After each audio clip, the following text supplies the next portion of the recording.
fucking had enough of Oh, wiggers this man. and dude Man, bros. why? It is okay to be white. It is okay to be white, intelligent, violent, dangerous, resourceful. It is okay to be those things. You don't need to talk like a black person to feel like a man. I see that all the time.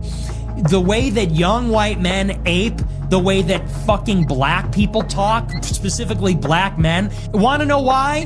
What does it mean to be cool? It means to be sexually charismatic. It means to be cool under pressure, physically dominant, capable of violence. And when young white men want to sound threatening, when they want to sound sexy, they emulate black men because they don't feel comfortable sounding like white men. Because to sound like a white man just feels lame, dorky. To sound like a white man feels weak. Because there are no role models of a dangerous white man. Not like 100 years ago when you had Clint Eastwood. Not like 100 years ago when you had John Wayne. And people said, I want to be like Clint Eastwood. I want to be a badass like John Wayne. You know, or even for the Italians, I want to be like the mafia. Now what do we have? We have all these faggots. We have nothing.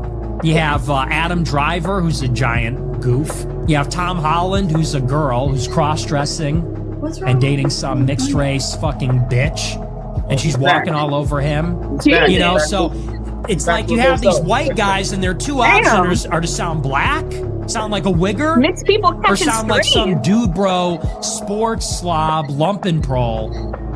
And we just need to get rid of all of that. We need white men to really embody who we are. Yeah, he's back. He's back. He's back to the old Nick. I know. We knew it was coming, right? I just lost brain cells listening to this fucking idiot. Right. You said you gave it for me and Enzo? Yeah, we do. Yeah, unfortunately, we get to deal with Nick. Think about what he said. What I think about Nick said, I think Nick needs to shut the fuck up and like just stop talking on the internet, like straight up. Like I literally hate Nick. Like I hate him. I hate him. No. People are going to talk how they were raised in whatever environment they're in, not because they want to emulate black people, not because they want to emulate fucking some white dude and say, listen here, Buster, you better not mess with me. No, they're going to emulate whatever they were around. That's who they were around. They're not going to look at so-and-so and be like, oh, I want to be like the fucking mafia. For him to say that about the fucking Italians, fuck you, Nick. First off, mafia don't fucking exist. Shut up. Second off, you literally just sound so idiotic every time you fucking speak about stupid things like this. Like it literally makes my blood boil. And it's because his little community are the grapers who are probably like fucking like 18, 19-year-old little bros or wannabe finance bros who've never felt a woman's touch in their life, who are probably this fucking skinny. That's who he's talking to. He's like, you guys need to fight back. You guys need to actually do something so people don't make fun of you guys anymore on the internet. That's what he is. And I want to comment on Miss on the subway. Yo, for everybody out there, if you've never been to New York, that is a normal day, okay? I could tell stories of a dude getting his ass beat in one car, another guy doing a fucking headstand and breakdancing in one car, and another guy smoking a crack pipe in the next car. That's just a normal day. That's not black fatigue. That's just a normal day. She's definitely from Canarsie or Brooklyn Heights all day long. I can say it all day.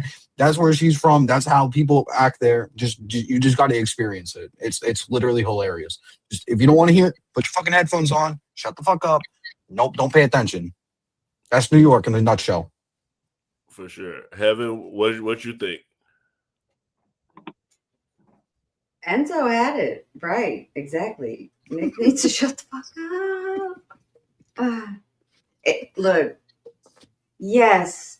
Do people talk the way they like grow like who they grow up around? Yes, they grow up talking like that. Yes, but nobody I know says "gosh, golly, gee" but me, and I do that like on purpose just because it's silly, and things like that. Be yourself. Don't try to be anybody else, and then you can feel masculine, white men. In yourselves. Is he projected? Like, does he not feel masculine? That was my whole thought, was like, what is this white men? You are white men?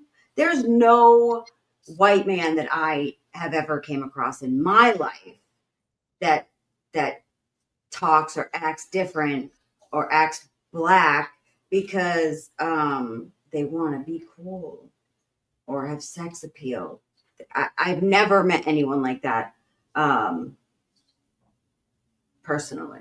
However, I don't. Yeah, he needs to just shut the fuck up and go somewhere. Can we take his mic away? Something? Yeah, so I completely agree with Enzo and Heaven. And for a lot of people that don't know, Nick Fuentes went to Boston College, and that does not surprise me that he went to Boston College and came out racist because Boston is one of the most segregated cities you will ever be in. And I love Boston. And Heaven can attest to this. Boston is wicked, wicked, wicked, wicked segregated for sure. Like black people are in one section, the Italians are in the other, the Irish are over here. I mean, like the North End is all Italians, Southie is all Irish, and Charlestown. I mean, Boston is super, super, super segregated. And Boston has a very seedy undertone of racism to it, which is crazy because it is the mecca of intelligence. I mean, MIT's there, Harvard's there, all of these colleges are there. So it's a literal mecca. It's racism, and sometimes I think it's in like everybody communities with their community.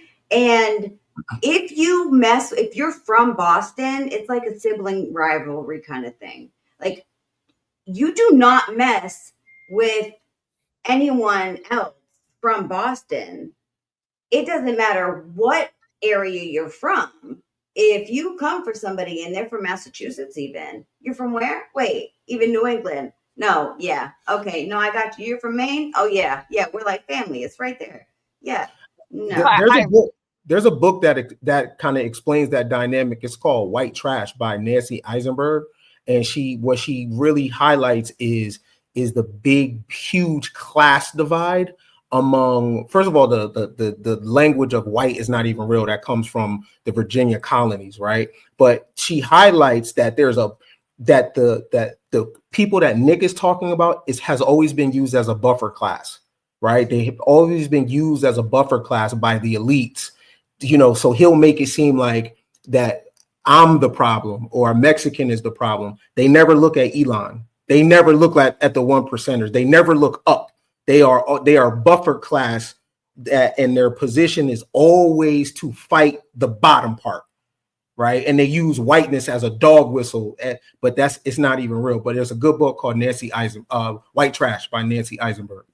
But yeah, I just wanted to say that about him going to Boston College and him having these views, because the second you figure out you went to Boston College, you're not surprised. I mean, Boston really is a very sequestered, Black Americans are all in Roxbury and West Roxbury. I mean, Revere now is all partially Hispanic, Indonesian, Asian. You go up to Lawrence, it's all Spanish. The signs are all in Spanish. If you can't speak Spanish, you don't like bodega food, don't even go. All the athletes all very sequestered and piecemeal. You gotta try bodega food, but that explains. Now I understand a lot more about him, understanding where that. So, oh wow! Now I'm like, I've never ran across those type of people.